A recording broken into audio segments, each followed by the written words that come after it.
자, 마가복음 1장의 5번째 설교입니다. 그래서 1장에서 5번 설교를 이제 하게 되는데요.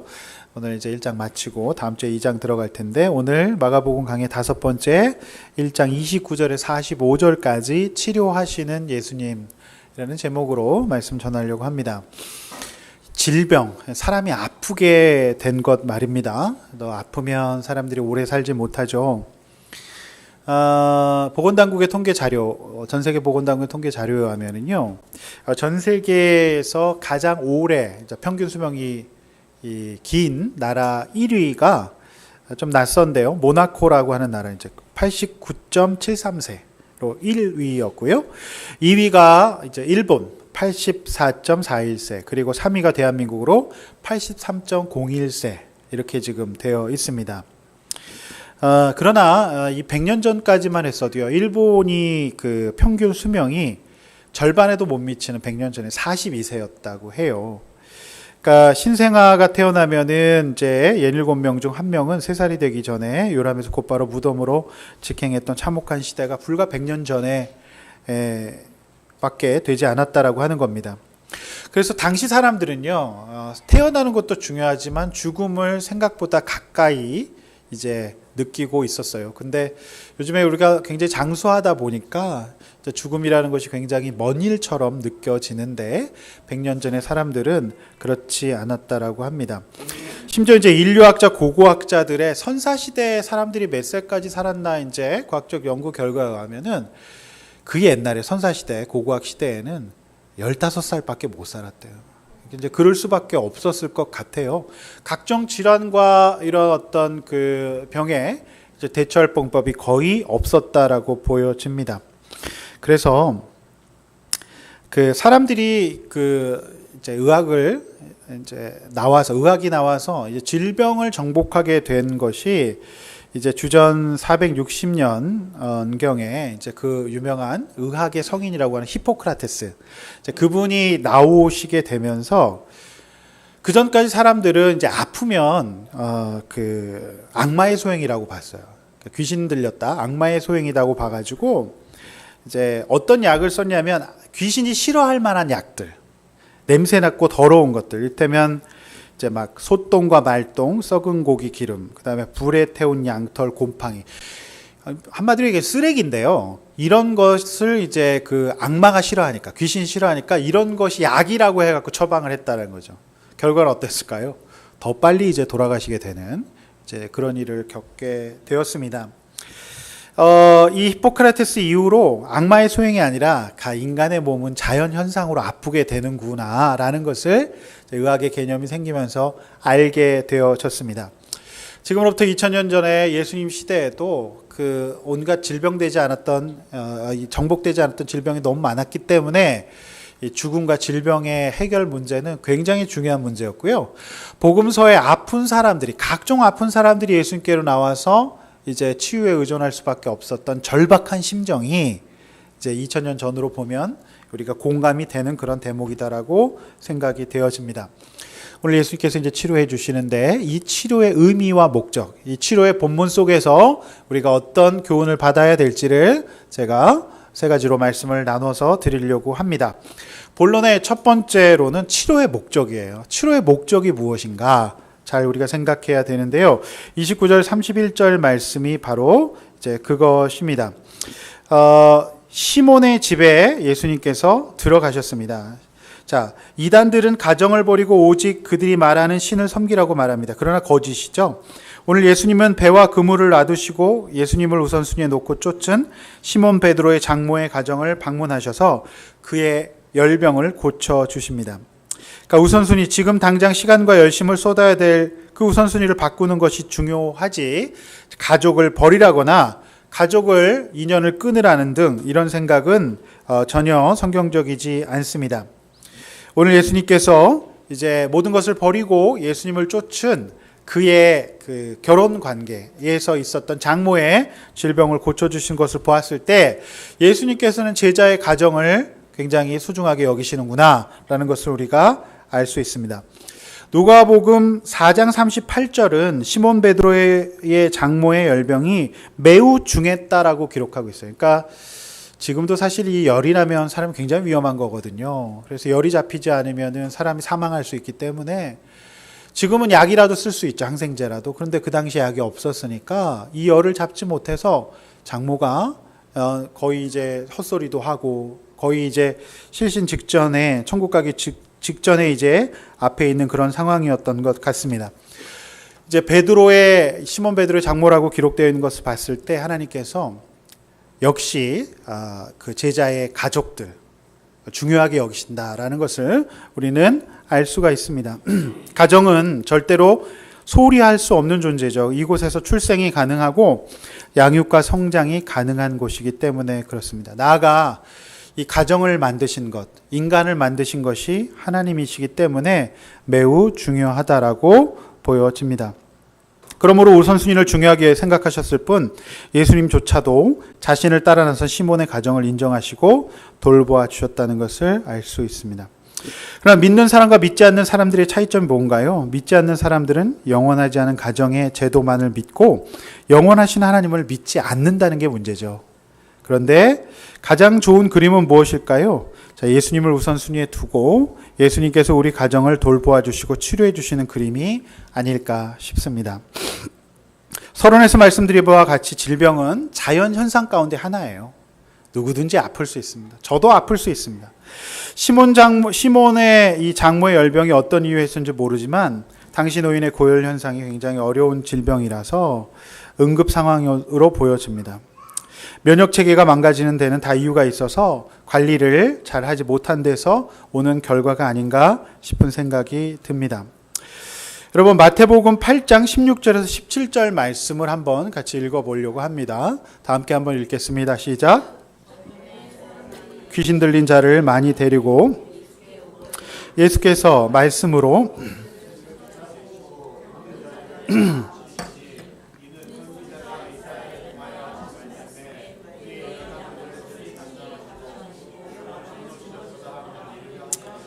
네, 이것이 이제 예수님의 치유의 목적이셨어요. 예수님께서 이사야서의 구약 성경을 읽고 있었던 사람들이 이런 치유를 통해서 약속된 메시아가 바로 나라는 거, 구원의 주님이 바로 나라는 것을 이제 나타내시기 위해서 이 질병을 고쳐 주신 것으로 우리는 알 수가 있습니다. 자, 우리가 간구하는 치유의 목적을 잘 생각해 보아야 합니다. 우리가 무엇을 위해서 예수님께서 질병을 치유해 주시고 또 우리는 무엇 때문에 질병의 치유를 예수님께 간구해야 될까요? 그거는 하나님의 뜻과 관계가 있습니다. 오늘 예수님께서 치유를 해주신 목적도 이사야서의 예언 성취로 말미암아서 내가 인간의 생사화복을 주관하는 주라는 것을 드러내는 상징적인 행동이었고요. 오늘 베드로의 장모가 어떻게 되었죠? 치유, 그 치명적인 열병을 깨끗이 치유받은 다음에 그녀가 한 일은 무엇이죠? 오늘 본문은 예수님과 그와 함께한 사람들을 섬겼다라고 기록하고 있어요.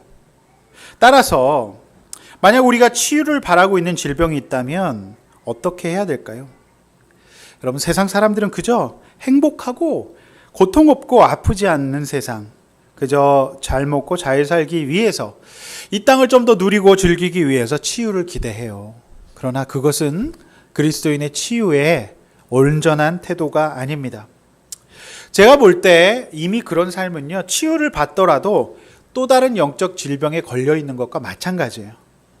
왜냐하면 이 목적 없는 치유를, 그저 자신을 위해서 치유를 간구하는 사람은요, 치유를 받았다고 해도 언제 또 아플까 두려워요. 또 다른 사람들의 건강한 삶을 돌이켜보면서 비교가 일어날 수 있고요. 아팠던 삶에 대한 원망과 피해의식이 올라올 수 있기 때문에 치유의 목적이 굉장히 중요한 것입니다. 사랑하는 성도 여러분, 또 저는 우리 집사님들의 질병을 놓고 기도하고 있는데요. 여러분의 질병이 여러분 자신만을 위한 것이 아니라 예수님과 예수님의 사람들을 섬기기 위한 것이기를 간절히 축복합니다. 회복을 원하십니까? 그렇다면 회복되고 난 다음에 무엇을 하시겠습니까? 여러분의 건강으로 여러분 무엇을 해야 되겠습니까? 예수님을 섬기기 위함인 것입니다. 그것이 되어야만 합니다. 이 땅에서 잘 먹고 잘 살기 위해서 내 병 고쳐달라고 기도하면 치료의 목적, 또 치유하신 예수님의 목적과 전혀 관계가 없다는 것을 명심하시기를 바랍니다. 아멘. 저는 우리 오원식 아버님의 정말 청력 위해서 계속 기도하고 있어요. 그래서 진짜로 말년에 말씀 듣고 가시면 하나님 부르심 받으면 얼마나 좋겠어요. 그 치유의 목적은 저는 단 한 가지입니다. 하나님 말씀 듣고 또 교제하고 서로 나누는데 어려움이 없는 우리 아버님 되기를 기도할 뿐입니다. 우리 모든 집사님들의 아픔이 다 있어요. 제 기도 제목의 내용은 한 가지입니다. 하나님 아버지 주님 치유하여 주시옵소서. 그래서 이분들이 더욱더 예수님과 예수님의 사람들을 섬기게 하여 주시옵소서. 아멘. 그런 날이 반드시 올 줄로 믿습니다. 재료가 많으시기 때문에 오늘 귀신 들리거나 마귀가 들린 게 아니에요. 그동안 몸에 많은 무리가 갔기 때문에 자연적으로 발생한 질병이라고 보시면 돼요. 그래서 하나님 앞에 잘 치료 받으시고 또 목적을 정해서 우리가 기도할 때 하나님께서 우리 집사님들을 치료해 주실 줄로 믿습니다. 할렐루야. 이렇게 한번 먼저 나눠보십시오. 이번 설 명절에 복음을 전하고 기도해 줘야 될 가족은 누구입니까? 네, 기도해 줘야 될 아픈 분들 있죠. 네, 그 다음에 나의 질병이 치료받아야 할 이유가 무엇인지를 한번 생각해 보세요. 주님을 더 잘 섬기고 사람을 살리기 위해서 우리가 질병이 치유되어야 할 줄로 믿습니다. 그걸 놓고 기도하셔야 깨끗이 열병이 떠나갈 줄로 믿습니다.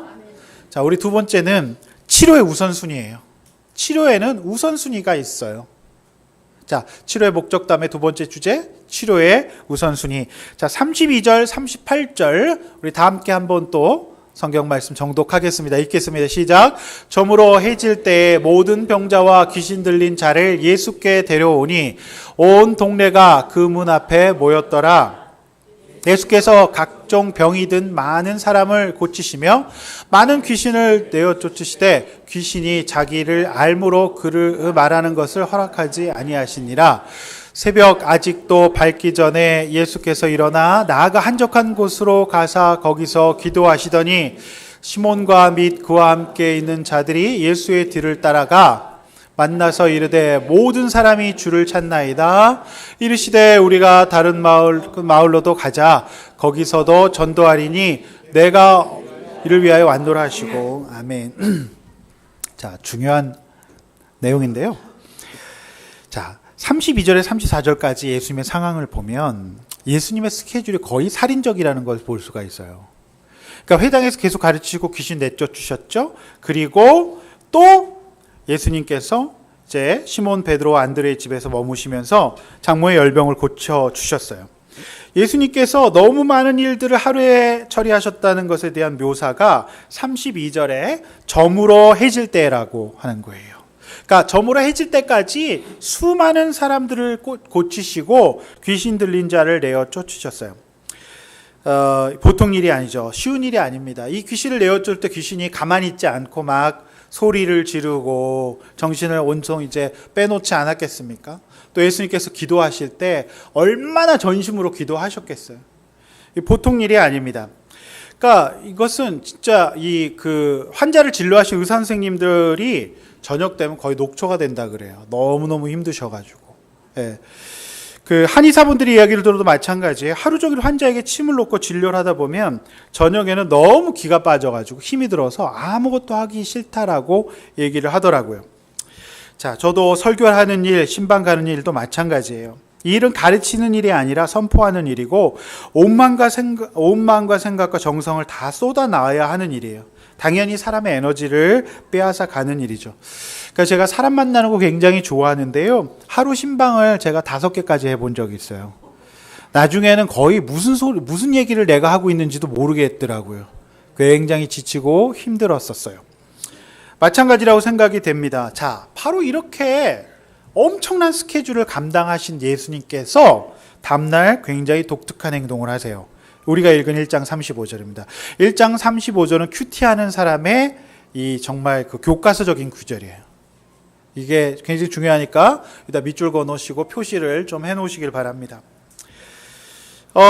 이렇게 피곤하시고 힘드신데 예수님께서는 시끄럽고 사람 많은 치유 현장을 떠나서 새벽이 아직 밝기도 전에 이렇게 한적한 곳으로 나가십니다. 개역 성경에는 새벽 미명이라고 기록되어 있어요.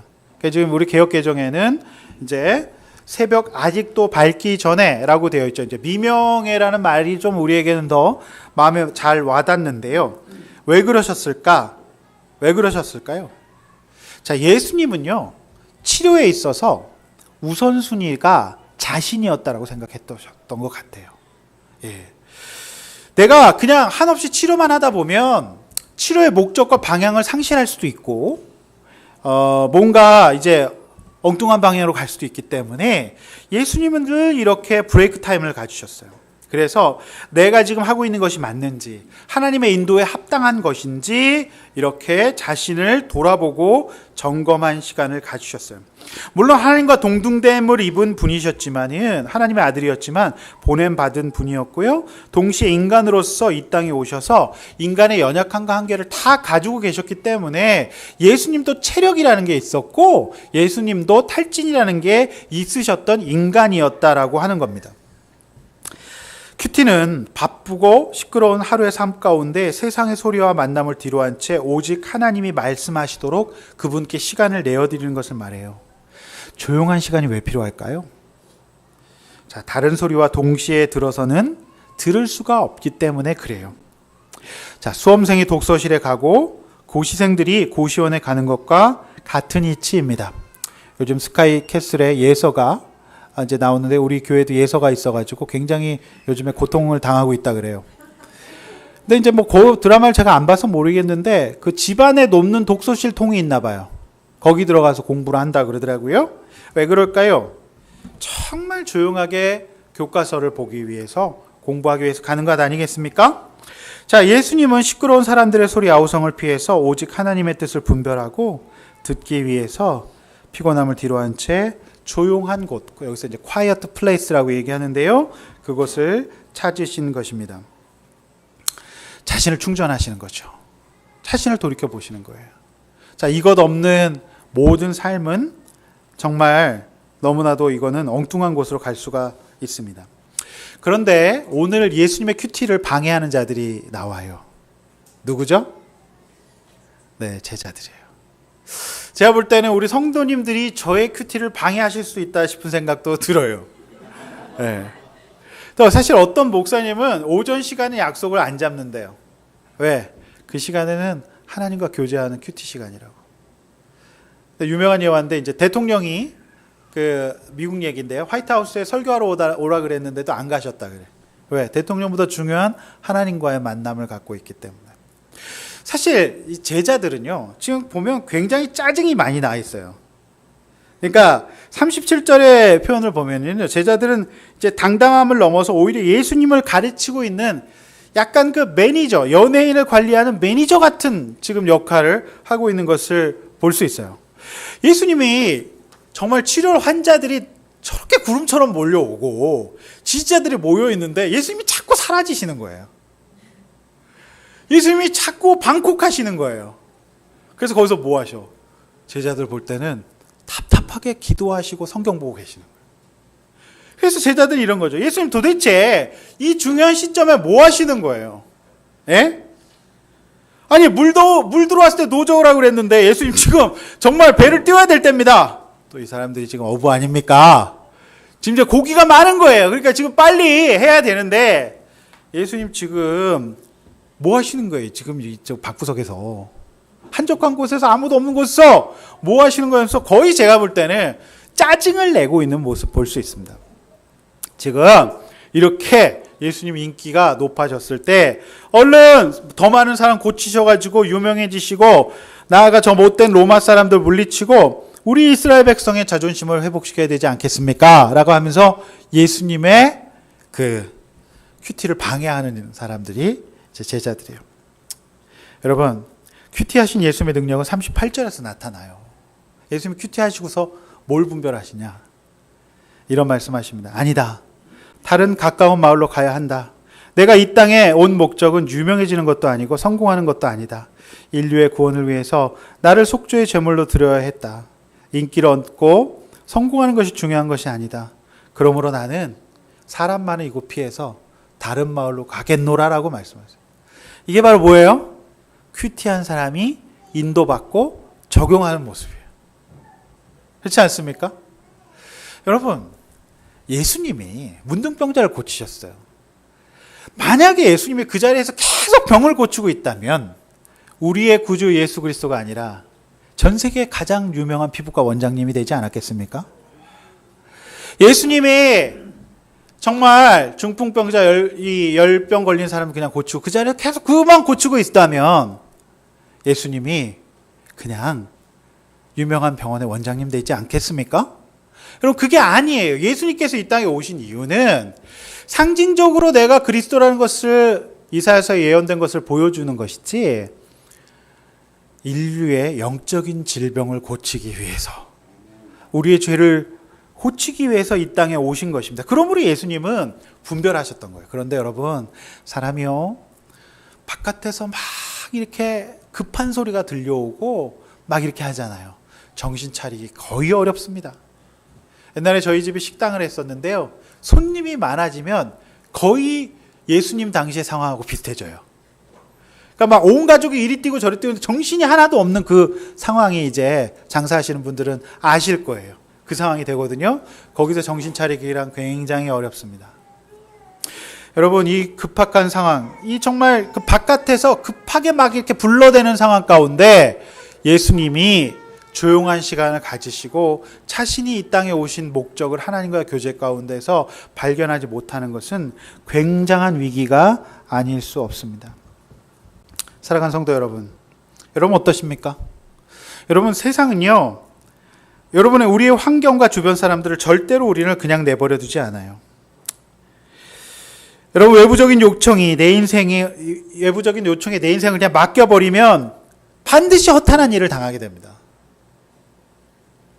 예수님처럼 일주일의 시작을 예배로 시작하고 내 영혼과 육체를 쉬게 하며 같은 일을 가고 있는 공동체 식구들과 함께 교제하며 양육받으며 쉬어야 해요.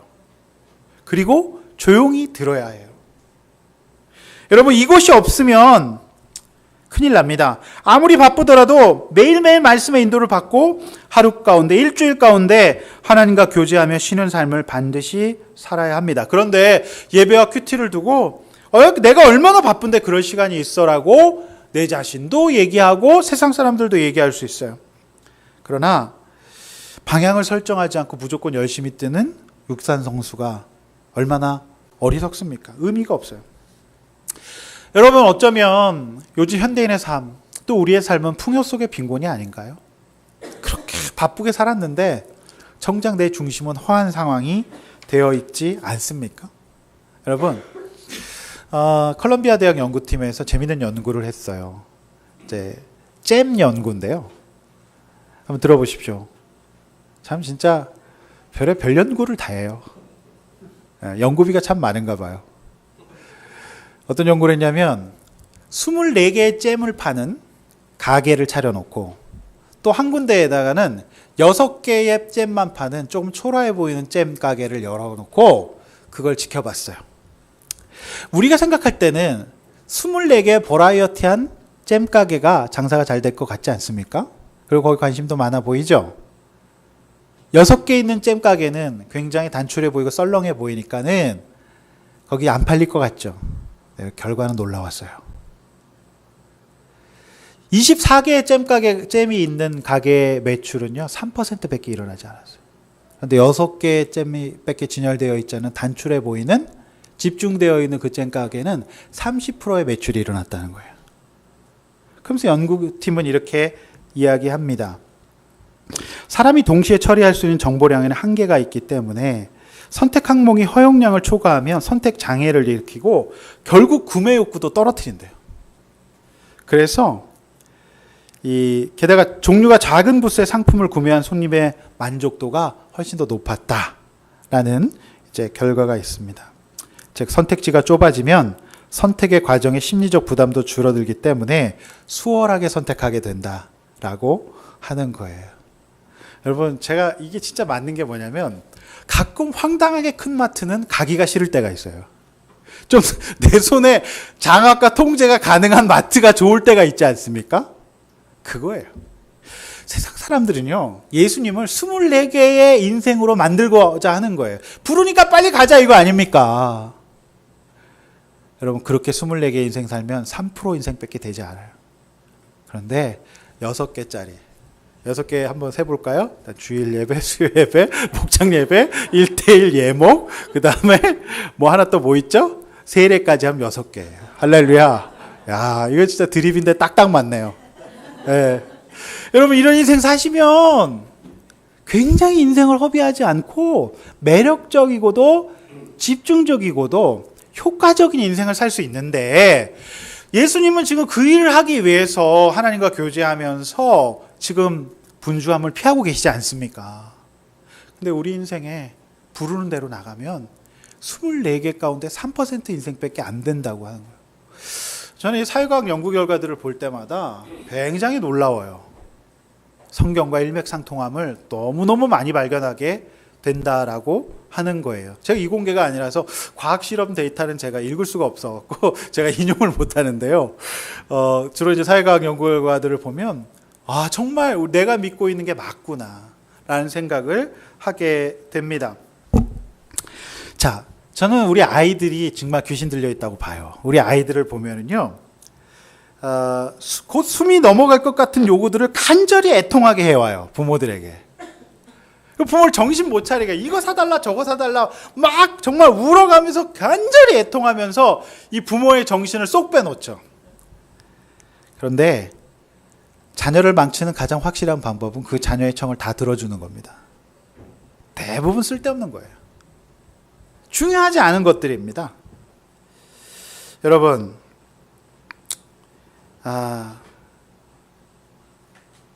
자녀들의 특징 또 하나가 뭐죠? 친구들이 부르면 무조건 나가는 거예요.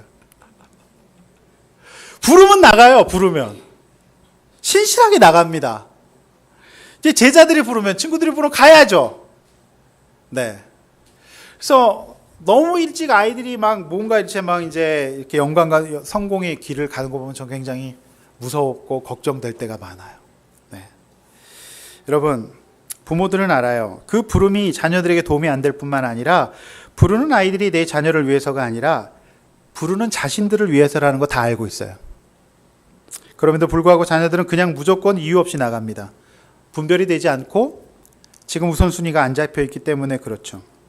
자녀는 그렇다 치더라도 부모이고 어른 된 나도 부른다고 무조건 나가는 어린 자녀와 같은 사람은 아닌가요? 예수님도 제자들의 부르심을 받았어요. 굉장히 심각하고 급하다는 거였습니다. 그런데 그 부름에 따르지 않고 하나님의 부르심에 따라서 예수님이 일개의 피부과 의사로 전락하지 않으시고, 예수님은 우리 영혼을 구원하시는 구원자 예수 그리스도로 남으실 수 있었던 것은 자신의 먼저 영혼을 치료하는, 나를 먼저 돌아보는 거죠. 그래서 여러분, 상담자가요, 슈퍼비전이라는 걸 받아요. 꼭 상담자는 상담을 받고 자신을 돌이켜 봐야 됩니다. 네, 치료하지 않고 의료를 하면 안 된다라고 하는 것입니다. 그래서 두 번째 나눔 제목은 예배와 큐티를 통해서 하나님과의 조용한 만남을 계속하고 있는지. 자, 급하다고 바쁘다고 하는 주변의 부르심에 무조건 달려나가고 있지 않나요? 네. 여러분, 그렇게 하면 안 됩니다. 그래서 한 템포 늦추고 인도받고 기도하고 큐티하고 예배드리고 결정하실 수 있는 여러분 되시길 축원합니다. 아멘. 마지막 세 번째는 치료의 분별이에요. 자, 39절에 45절인데 읽는 것은 생략하겠습니다. 자, 치료의 분별. 자, 예수님은 하나님과의 교제 이후에 한층 더 힘있는 사역을 감당하시거든요. 39절의 모습만 보아도 알 수 있는 분위기는 이제 하나님의 인도하심 받은 예수님이 얼마나 힘차게 사역을 하셨을지를 보여줘요. 그래서 전도하시고 또 귀신을 내어 쫓으십니다. 여러분, 이처럼 충전되셔서 늘 힘찬 인생 살아가시기를 축원합니다. 아멘. 자, 예수님께서 한 나병 환자를 만나십니다. 나병은 지금도 쉬운 질병이 아니죠. 예수님 당시 나병 환자는 그야말로 사회의 최하층 사람이었어요. 율법에도 저주받은 사람이었고요. 정죄가 되어서 누구도 만날 수 없는 사람이었어요. 그리고 흉한 외형 때문에 정죄받았고 무시당했고 정해진 주거지에 격리되어 살아야 하는 한없는 절망의 사람들이 바로 나병 환자였어요. 나병이라는 거는 이제 한센병이지 않습니까? 그래서 나균이 이제 피부와 말초 신경계 등에 침투해서 피부 조직을 변형시키는 병을 말해요. 그러니까 1873년에 이제 한센이라는 사람이 이걸 발견해서 이제 한센병이라고 이름을 이제 지었거든요. 그래서 우리나라 이제 질병관리본부의 보고에 의하면요, 5년 후면 우리나라에서 나병이 완전히 사라지고 지금은 3명밖에 없대요. 근데 2000년 전에 나병은 2000년까지 갈 필요도 없어요. 저희 삼촌 중에 한 명이 나병이 계셨어요. 그래서 그 삼촌을 그냥 죽으라고 방에다 가둬 놓는데도 거기서 살아났대요. 그래서 이제 그 삼촌이 굉장히 이제 저희 그 삼촌, 동대문에서 이제 지게 지는 일을 하셨어요. 힘들게 인생 사셨는데, 돌아가셨는데, 이제 숙모와 조카들이 교회를 다녀가지고, 저를 위해서 항상 기도해주고, 이제 그랬던 이제 집이 있습니다. 숙모가 굉장히 착하셨어요. 예, 남편 무시 안 하고, 이제 섬기셨던 그런 분이신데요. 예수님께서 이 답이 없는 나병 환자를 보시고 예수님은 지나치실 수 없었던 모양이에요. 그래서 예수님께서 직접 만지세요. 네. 여러분 만질 수 있겠습니까? 만지시면서 그를 치유해 주셨어요. 저는 이제 그 치료의 분별이라는 대지로 이 말씀을 전하는 이유가 예수님께서 그 나병을 치유해 주시면서 그 사람에게 좀 특별한 명령을 하세요. 뭐라고 얘기하시냐면 굉장히 사랑스럽게 내가 낫고자 하네 이렇게 치유해 주신 다음에 예수님께서 갑자기 엄히 경고하세요. 그러니까 그러면 표정을 바꿀 수도 있지 않았겠습니까? 사랑과 인자한 모습을 하다가 엄히 바꾸셔서 절대로 너 이 이야기를 하지 말아라. 그렇게 말씀을 하십니다. 자, 엄히 경고하신 이유가 뭘까요? 제가 말씀드린 바와 똑같아요. 예수님은 그냥 유명한 명의로서 이 땅에 살기 위해서 오신 분이 아니에요. 근데 사람들은 그냥 예수님을 이 땅의 의사로서 명의로서 끌어내리려고만 했기 때문에 아직은 너가 그냥 실용적으로 한마디로 얘기해서 그냥 보건소에 가서 그 당시 보건소 율법 그 제사장이 그 역할을 했으니까 나은 거 검사 받고 그냥 생활 속으로 돌아가라. 아직은 네가 그 얘기 안 했으면 좋겠다라면서 엄히 경고하셨다라고 하는 거예요. 왜냐하면 구원 사역의 지장을 받고 싶지 않으셨기 때문에 불필요한 자신에 대한 인기가 중요하지 않으셨기 때문에 그렇게 말씀을 하셨다라고 하는 겁니다. 여러분 그런데 잘 생각해 보세요. 이 사람이 나병을 낫는 것보다 어려웠던 게 자신이 나병 나은 거 말 안 하는 거라고 생각해요. 그 얼마나 힘들겠어요.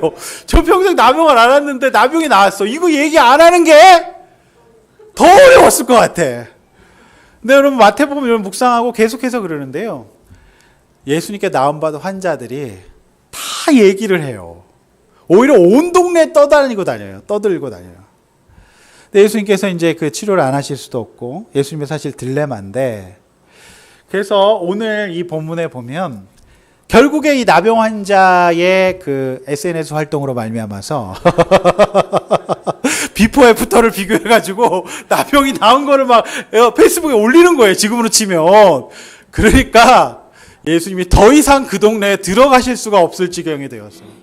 한 말씀이라도 더 전하고 나눠야 되는데 너무 사람들이 많이 몰리고 병만 나으려고 해가지고 그 동네에 들어가실 수 없는 지경이 되었다라고 오늘 말씀하고 있어요. 기록되어 있어요. 결국 나병 나아졌더니 예수님의 사역에 발목을 잡는 역할을 할 수밖에 없었다라고 하는 거예요. 자, 저는 이 대목에서 굉장히 중요한 묵상인데요. 예수님께서 정말 왜 말씀을 하지 말라고 했는지 이유가 여기서 또 발견이 되어지는 게 여러분 나병보다 중요한 게 영적 나병이에요. 그러니까 즉 구원받지 못한 거예요. 이 사람이 나병을 나았을 뿐이지 이분이 아들람교회 다녀가지고 세례받고 1:1 양육받고 예목 받았겠어요? 간증문 썼겠어요? 아무것도 사실은 이 사람 몸만 나았을 뿐이지 본인 안에 있는 구원, 즉 영적 나병은 고치지를 못하셨던 겁니다. 그러니 예수님의 사역에 발목을 잡는 일을 할 수밖에 없는, 분별하지 못하는 그런 인생이 될 수밖에 없었어요. 여러분, 사람은 한 번 태어나면 다 죽습니다. 나병이 당장 죽는 병은 아니죠. 그런데 진짜 무서운 병은 뭐죠? 구원을 모르는 영적 나병이에요. 그래서 예수님께서 자꾸 그 자리를 피하시고 구원을 위해서 예수님께서 기도하시면서 말하지 말라고 얘기를 하시는 거죠. 결국 인류의 육체적인 질병보다 중요한 것은 구원을 모르고 예수님을 모르고 지옥 가운데로 빠져갈 수밖에 없는 영적 나병, 그 영적 무감각, 그 영적 문둥병이 육신의 문둥병보다 훨씬 더 위중하다는 것을 깨닫게 됩니다. 아멘? 여러분, 이 말씀 알아들으시겠습니까? 너무너무 소중한 거예요. 그래서 예수님이 환자를 치유하시지만 환자 치유한 다음에 그 사람의 상태에 관심이 더 많으신 거예요. 근데 세상 사람들은 오로지 병 낫는 것만 관심이 있죠. 그래서 내가 영적으로 문둥병에 걸려있고 아픈 사람이라는 것을 모르고 살아가요. 그러면서 계속 급한 일에 쫓겨다니면서 24가지 인생 살면서 허탄한 인생 살게 되는 거예요. 구원이 없는 겁니다. 저는 우리 모든 성도님들의 삶 가운데 정말 영적 문둥병이 고침받는 여러분 되시길 주의 이름으로 축원합니다. 제가 저희 아들 수아와 우리 청년부 승준이가 얼굴에 약간 나병기가 있어요. 그게 하나도 중요한 게 아니에요. 나병 좀 있으면, 저 아토피 있어요. 아토피 있으면 어때요? 하나도 중요한 게 아니에요. 미용이 중요한 게 아닙니다. 적어도 저에게 있어서 나이가 예수님의 구원을 위해 살아가고 다른 사람의 구원을 위해 살아가는 이 삶은 저는 영적 아토피는 없습니다. 여러분, 어떤 삶을 원하시나요? 여러분, 영적 문둥병, 여기 각종 질병 성경에 다 나오는데 그 병보다 무서운 게 뭐라고 오늘 예수님 말씀하세요? 영적 질병이에요. 그거 고침 없이는 인생의 구원이 없기 때문에 예수님께서 그거 분별하시려고 새벽에 일어나셔서 큐티하시고, 그래서 마가복음 1장 35절은 큐티 강의에 거의 교과서적인 본문이에요. 바쁘게 우리를 내버려 두지 않고 제자들이 반대해요. 근데 그거 분별하지 않으시면 예수님이 본질을 잃어버리시는 거예요. 그래서 제가 큐티하지 않고 말씀 보지 않고 목회하잖아요. 세상이 지탄하는 교회가 될 수도 있어요. 말씀 묵상하고 하나님의 뜻이 무엇인지 알고 그 선택을 해나가야 목회지, 그렇지 않고 목회하고 교회가 되다 보면 정말 교회가 세상의 욕을 먹을 수 있습니다. 적어도 지금까지 우리 교회는 그렇게 되지 않으라고 저는 믿습니다. 앞으로도 우리 교회는 그런 교회가 될 거예요. 네, 천천히 가더라도 그런 교회가 될 것입니다. 그게 하나님 기뻐하시는 교회가 아니겠습니까? 여러분, 제가 목사로서 정말 마음이 아프고 하나님께 기도하게 되는 것은 저에게도 제 안에 영적 나병이 남아있기 때문이에요. 치료를 분별하지 못한 이 나병 환자분은 육신의 나병은 나았을지 몰라도 영적인 나병은 치료를 받지 못했어요. 그래서 워낙에 제가 감정의 나병이 있죠. 그래서 감정에 휩쓸리면 말해야 할 것과 말하지 않아야 될 것을 분별하지 못해요. 그래서 예수님께서 어떻게 하셨죠? 엄하게 경고하셨어요. 엄하게 경고하셨어요. 여러분, 사람은요, 나이가 먹으면 본인의 성격 유형이 더 강화가 돼요. 감정 있는 사람 더 감정이 되고요, 사고적인 사람 더 사고가 돼요. 그런데 이제 그 성격 유형에서, 성격 심리에서 다루는 이제 학문들을 보면 그런 교과서는 없는데, 제가 교과서를 보니까 가장 양쪽의 성격을 가장 균형 잡히게 적재적소 사용하시는 분은 예수 그리스도예요. 굉장히 냉정하실 때 냉정하고 굉장히 감성적일 때 감성적. 그래서 이게 양쪽이 다 있으신 분이에요. 가장 성숙한 인격이에요. 여러분은 혹시 부드러운 성격만 있고 엄한 얘기는 못하는 분 아닌가요? 아니면 반대로 엄한 얘기만 하고 부드러운 얘기는 못하는 분 아닙니까? 여러분, 여기서 예수님의 성품을 우리는 다 볼 수 있잖아요. 나병 환자를 긍휼히 여기신 예수님의 성품과 동시에 아닌 건 아니라고 얘기해 줄 수 있는 성품. 성숙한 성품이에요. 그 성품을 가질 수 있어야 되는데, 저의 문제는 아닌 건 아니라고 딱히 얘기를 잘 못하는 성품이 있어요. 여러분 어떠십니까? 자, 그래서 축복은 우리 가운데 우리를 엄히 꾸짖어 줄 수 있는 사람이 있다면 그것이 축복인 줄 알고 예수님으로 받아들이시기를 기원합니다. 아멘? 배우자가 사실 그런 역할을 하면 참 좋은 거예요. 예. 굉장히 좋은 거예요. 예. 왜냐하면 우리가 그냥 우리 마음대로 갈 수가 있거든요. 그러니까 엄히 경고하는 사람이 내 주변에 있어주면 우리가 영적으로 실수를 줄일 수 있는 굉장히 좋은 기회예요.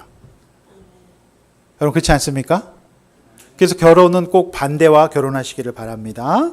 연애는 같은 성격하고 하시더라도 결혼은 반대로 하시기를 바랍니다.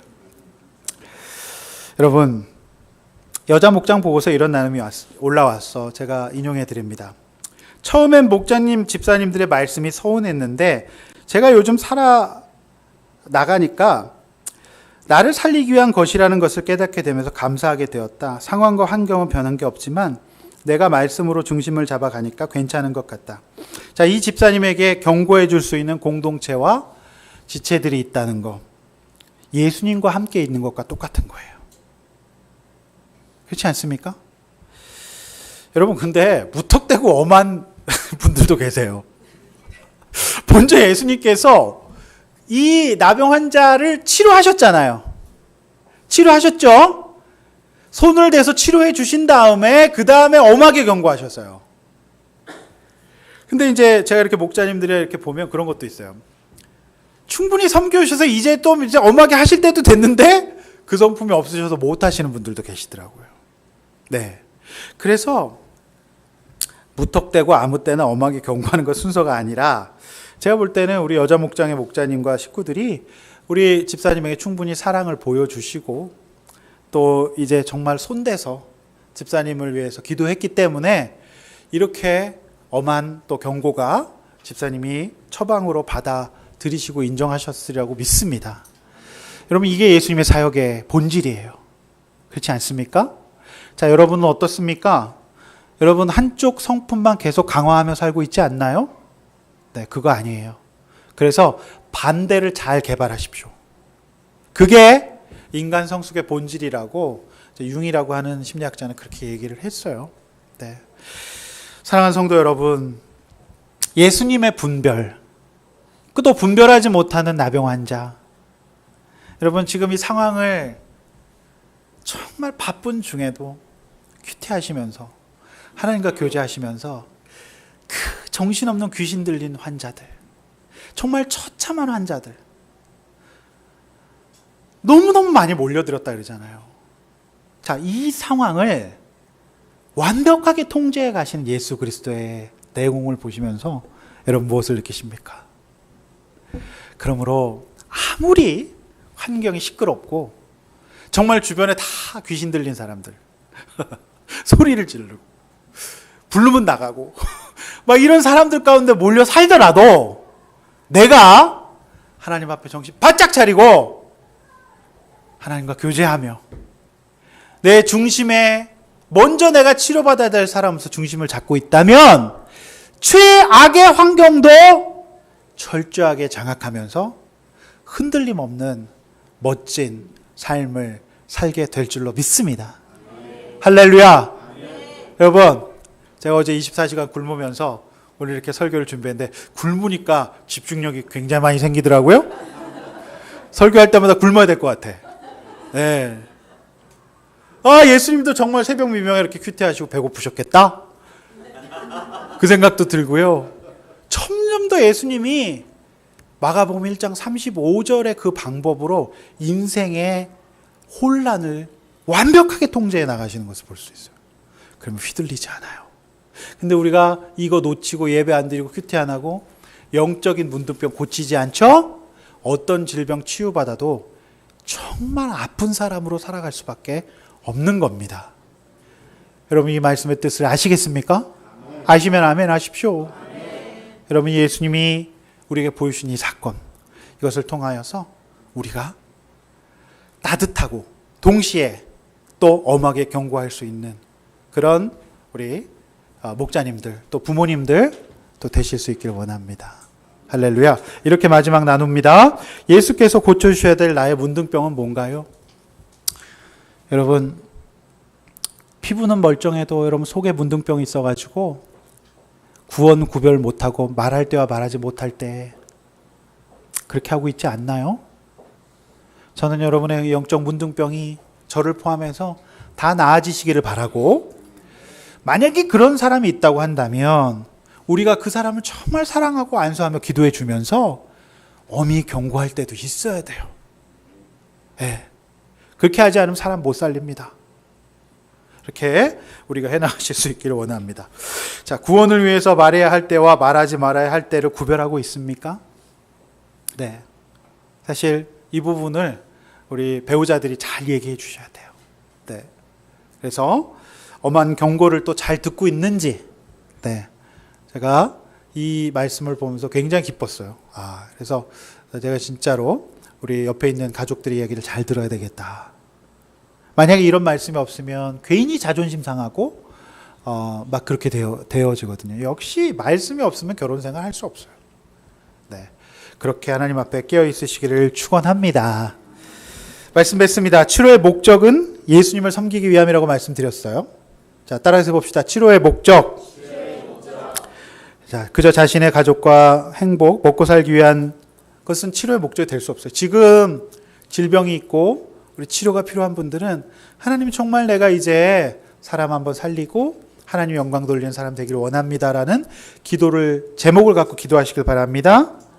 두 번째, 여러분 치료의 우선순위. 따라해 봅니다. 치료의 우선순위. 자, 예수님은 치료만 하신 것이 아니라 먼저 자신을 치료하시면서 늘 바쁜 일에 쫓겨다니지 않으셨어요. 상황을 통제하셨고 믿음으로 분별해 나가셨습니다. 사랑하는 여러분, 꼭 여러분 매일매일 묵상하고, 그래서 이 주일 예배가 그렇게 중요한 거예요. 오늘 예배 가운데 여러분들이 나오신 것이, 우리 유정이 정말 강북에서 2시간 걸려서 왔는데 오늘 유정이가, 목사님은 오늘 이 말씀 꼭 깨달았으면 좋겠다. 유정아 무슨 얘기하는지 알겠지? 너의 삶이 참 힘들어. 유정이가 고난이 많아요. 근데 고난이, 유정이가 정말 예수님 꽉 붙들고 있으면 모든 귀신 들린 고난, 환경 빨리 그런 어떤 것 다 해석할 수 있어요. 유정아 목사님도 너만 할 때부터 큐티하면서 지금까지 오지 않았겠니? 우리 그런 삶 살 수 있기를 원합니다. 마지막, 치료에는 분별이 필요하다는 것입니다. 그래서 내가 말해야 될 때, 말해야지 말아야 될 때, 또 말해줘야 될 때, 또 사랑해줘야 될 때 있다는 거 분별하시고, 정말 중요한 것이 무엇인지 여러분 깨달아 아셔서 예수님처럼 24가지의 삶은 아니지만 분명하고도 확실한 구원받은 성도, 선택당하는 성도, 멋진 성도 되시기를 주님의 이름으로 축원합니다.